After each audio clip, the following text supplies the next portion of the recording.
क्या गति का तृतीय समीकरण, गति का तृतीय समीकरण सिद्ध करना।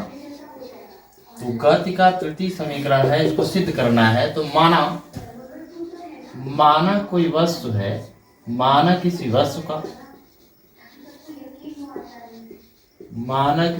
का प्रारंभिक वेग u। देखिए, वस्तु जिस वेग से चलती है, जिस वेग से चलना शुरू करती है, उसे उस वस्तु का प्रारंभिक वेग कहते हैं। तो माना किसी वस्तु का प्रारंभिक वेग बराबर u। इसके बाद माना किसी वस्तु का अंतिम वेग बराबर, जिस वेग से वह जाके रुकती है वो अंतिम वेग होता है। तो माना किसी वस्तु का अंतिम वेग बराबर v। इसके बाद जब वस्तु, मान लीजिए माना वस्तु जो है स्मॉल t समय तक, माना वस्तु स्मॉल t समय में s दूरी चली है, s दूरी क्या की है, s दूरी चली है।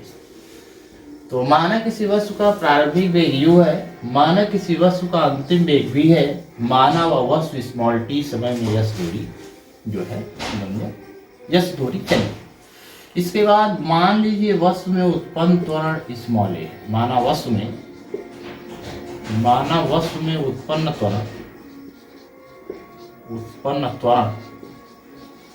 बराबर है। देखिए, कोई वस्तु होगी तो उसका प्रारंभिक वेग होगा, जिस वेग से वह चलना शुरू करती है वो प्रारंभिक वेग। माना किसी वस्तु का प्रारंभिक वेग u है और माना किसी वस्तु का अंतिम वेग v है। माना वस्तु स्मॉल t समय में s दूरी चली है और माना वस्तु में उत्पन्न त्वरण स्मॉल a है। लिखेंगे गति के प्रथम समीकरण से, गति के प्रथम समीकरण से, गति का प्रथम समीकरण है v बराबर u प्लस at।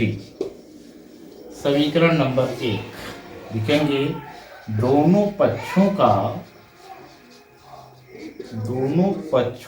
वर्ग करने पर, दोनों पक्षों का वर्ग करेंगे तो होगा v स्क्वायर बराबर u प्लस at का होल स्क्वायर बराबर u square plus a square t square plus 2uat।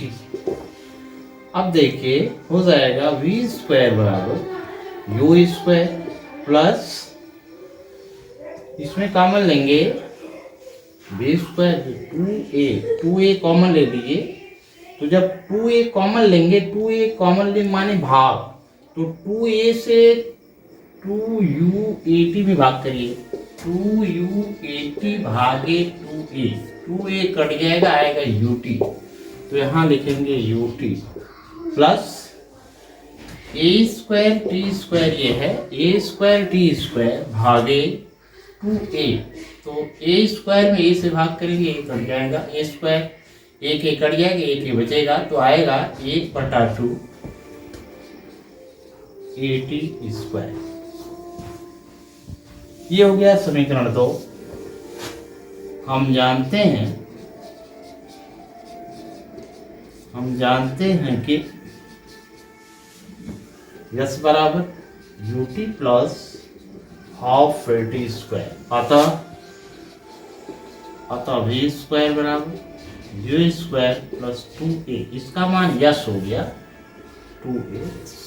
ये गति का तृतीय समीकरण है, जहाँ v बराबर वस्तु का अंतिम वेग, u बराबर वस्तु का प्रारंभिक वेग, a बराबर वस्तु में उत्पन्न त्वरण, s बराबर वस्तु द्वारा चली गई दूरी।